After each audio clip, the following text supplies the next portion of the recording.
महत्वपूर्ण बात यह है कि 7 अगस्त 1990 को मंडल आयोग लागू किया गया था। उस बात को आज 25 साल हो गया है और उस उपलक्ष्य में नागपुर में ये ओबीसी का एक महाअधिवेशन आयोजित किया गया है। ये अधिवेशन आयोजित करने के पीछे सदियों से ओबीसी के ऊपर जिस प्रकार का अन्याय हो रहा है वो अन्याय को दूर करना एक मकसद है। जैसे कि बाकी दूसरी जाति समाज के लोगों को नॉन क्रीमी का कोई बंधन नहीं होता है, लेकिन ओबीसी को नॉन क्रीमी का एक बंधन होता है।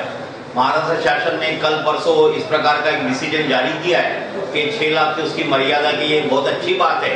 लेकिन मैं यहाँ पे मेरे पक्ष ये रखूंगा कि ओबीसी के लिए किसी भी प्रकार का नॉन क्रीमी की कंडीशन नहीं होनी चाहिए। दूसरी बात ये कि ओबीसी के बच्चों के लिए, दूसरे समाज के बच्चों के लिए, आदिवासी के लिए जगह जगह हॉस्टल रहने की फैसिलिटी सरकार की तरफ से की जा रही है। ओबीसी के लिए पूरे देश में कहीं भी इस प्रकार के हॉस्टल का प्रबंधन नहीं है, हॉस्टल की व्यवस्था नहीं है।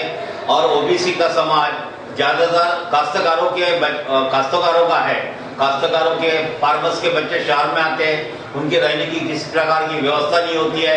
आज मागासवर्गीय समाज के लिए बार्टी जैसी संस्था पुणे में स्थित है और वो ओबीसी के दूसरे समाज के फायदे के लिए बहुत सारे प्रशिक्षण ट्रेनिंग के प्रोग्राम करते हैं, लेकिन इस प्रकार का किसी भी प्रकार का प्रयोजन ओबीसी समाज के लिए नहीं किए गया है।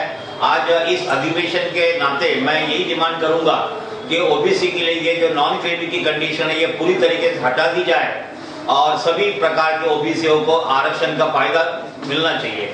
दूसरी बात ये कि यहाँ पर ओबीसी के बच्चों को आरक्षण का जो पूरी तरीके से लाभ मिलना चाहिए वो मिलता नहीं है। हालांकि ओबीसी पूरे भारत में 60% है, लेकिन आरक्षण सिर्फ महाराष्ट्र में 19% दिया जाता है। ये ओबीसी समाज के ऊपर बहुत बड़ा अन्याय है ऐसा, और ये इस प्रकार के अन्याय दूर होना चाहिए।